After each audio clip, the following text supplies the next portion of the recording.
up, y'all? It's your boy AJ, and this is AJ Reacts 2, where I review movies, music, TV, trailers, and much, much more. Today, we got a movie review for y'all, and it's to Happy Death Day to You. So let's go.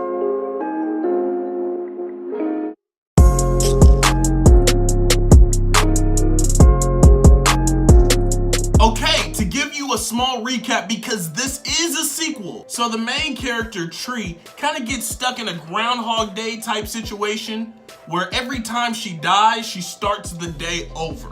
And it's her birthday. And to get out of the loop, she has to find her killer and kill them before she gets killed. And they make it kind of tough because they wear a baby mask.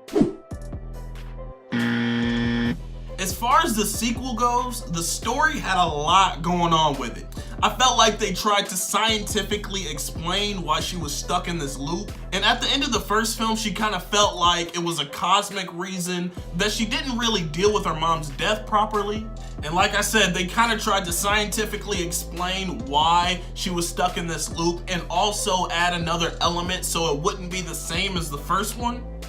And they kind of failed at that because they kind of made it to where it's almost identical to the first one. So the story sort of goes like this. The main character, Tree's boyfriend, her roommate is a scientist of sorts, and he created a machine. And this machine is what created the loop. So this film starts off where he's the one stuck in the loop, and he's the one getting murdered. But about a quarter of the way through the film, something happens with the machine, and it's back to her life being in a loop. And it's the same day from the first film. But the difference is, this time, it's kind of in a different dimension, so it's different situations. Same characters, but different situations. Like her boyfriend is dating her best frenemy, her mom is actually alive, things like that. So I kind of enjoyed that aspect to see how she dealt with this different situation, but I feel like it kind of wasn't different enough. I feel like the character's attitude should have changed, and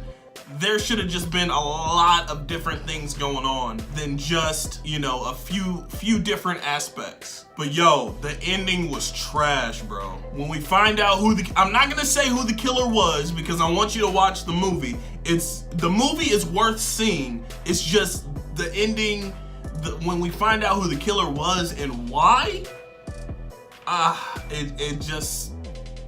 I also enjoyed the lightheartedness of the movie. Even though it was a horror film, it kind of like had a lightheartedness and a lot of comedy in it. And it balanced out really nicely.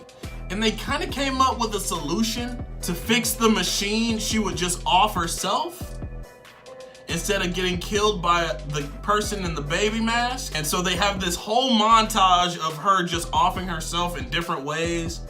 And I don't know if I should be offended by that. But during this montage, they played Paramore's Hard Times.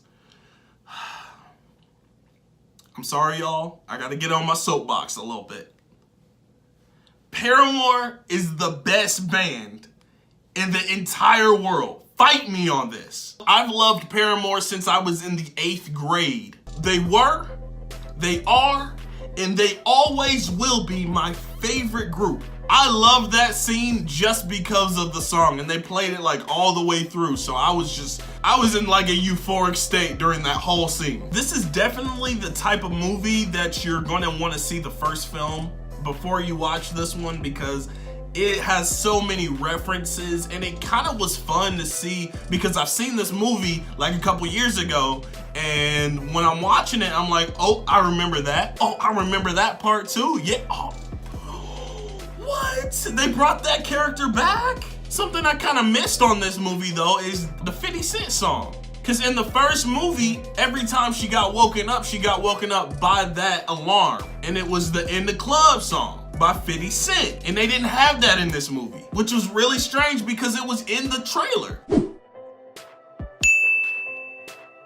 I didn't really have any problems with the acting. I enjoyed pretty much everybody's acting styles, and they were able to get a lot of the cast back, so that was cool.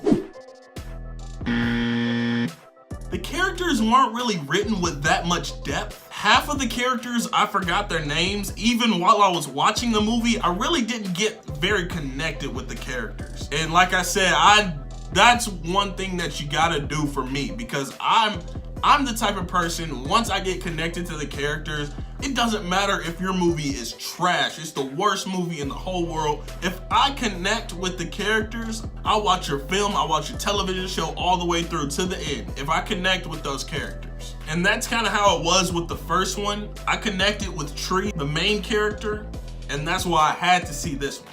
If they make a sequel, I'm gonna see that one. And if they make a sequel to that, I'm gonna see that one too. That's just how I am. That's why I feel like I couldn't give this category a higher rating, because I couldn't connect with the characters. At least the side characters. And I also think for this film, they could have actually focused on a different character the whole movie and made it totally different, but kind of had Tree kind of as a supporting character. And that's kind of how I felt like they were portraying it in the trailer, that it was gonna be the whole movie was gonna be Ryan dying and they're gonna try to help him survive, but it wasn't like that. I feel like since Tree was once again the main character, it wasn't as intriguing as it would have been, because we felt like we've seen it before. Most of the film was kind of like comedic and happy-go-lucky. It wasn't very dark. And then they had their creepy parts, of course, because it's a horror movie. And they did a good job with that as well. I really enjoyed the balance. Don't get me wrong, I had a lot of fun watching this. I just wish I could have gave it a higher score, because, you know, I'm a little biased. I like corny stuff. I like things that are cheesy and, you know, not necessarily the industry's view of a good movie. So I kind of had to stay away from my bias here. But ultimately, this film got a 6 out of 10 from me. That's me being unbiased. I wish I could have gave it a higher score, but I simply couldn't. If you like my review, like and subscribe, head down to the comments, follow me on social media, Facebook, Instagram, and Twitter. Thank you for watching, and I will catch you guys next time.